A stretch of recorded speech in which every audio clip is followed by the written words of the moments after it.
Welcome to This Week in Education, a program where we highlight teaching methods, share tips on classroom management, involvement of parents in their children's education, and talk with administrators about how they make their respective institutions relevant to the needs of their clients, the students. In today's edition of This Week in Education, Principal of St. Peter Claver RC School, Teles Foropaquil, talks about how he as an administrator works with his staff to ensure that the teaching experience at the St. Peter Claver RC School is kept up to standard. This year we saw a slight decrease. We are down to 572, kind of balanced boys and girls. As principal of this institution, what are your expectations from your staff? Okay. During our orientation, like 2 weeks before school really opened, we had a meeting with our teachers and we really,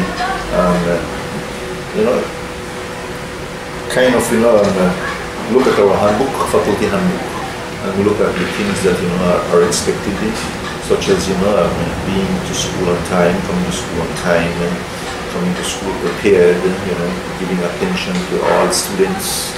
So those are the kind of things that we kind of highlighted, beside many other things that's in the handbook. How do you keep your staff motivated?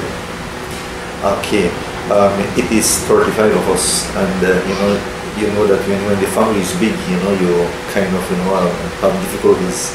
But here at St. Peter Claver School, we try to look at each of the teachers as professional people that needs to be respected.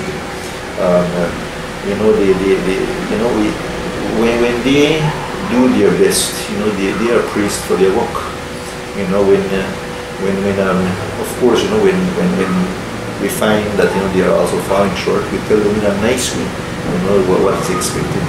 So I think that if we show them that respect and good communication, I think that they are able to understand that we are here to work together and not to fight against each other. As the administrator, you are tasked with overseeing 35 different people, different personalities. Different approach is necessary to address certain issues. How do you reconcile those differences?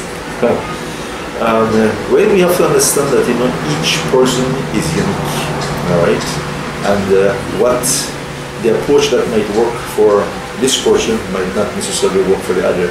So we have to be very careful and sensitive. I think the main thing is to be a good listener. You have to listen to what is happening. Sometimes you don't have all the know-how to solve the problems, but sometimes it's just a matter of sitting down to listen to teachers and their concerns, and that goes a long way. Do you maintain an open door policy where any of your staff can approach you to discuss whatever? Certainly. I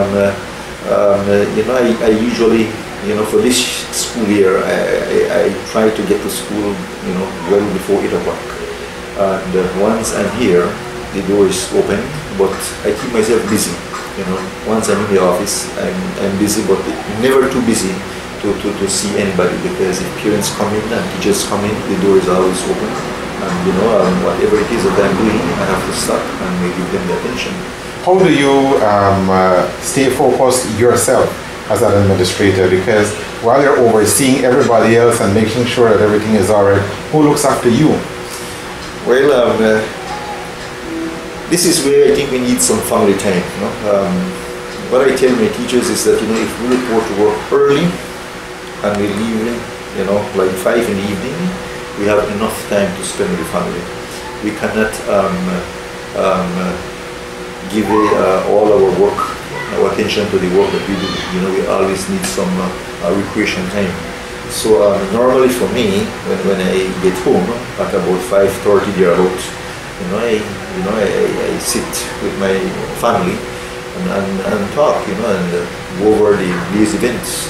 But the discussion is on positive things. We know that there are problems, but we try to talk about things that we go through at school, And also for me, especially, I find that sitting down just to go over the day's activity in my own mind helps a lot.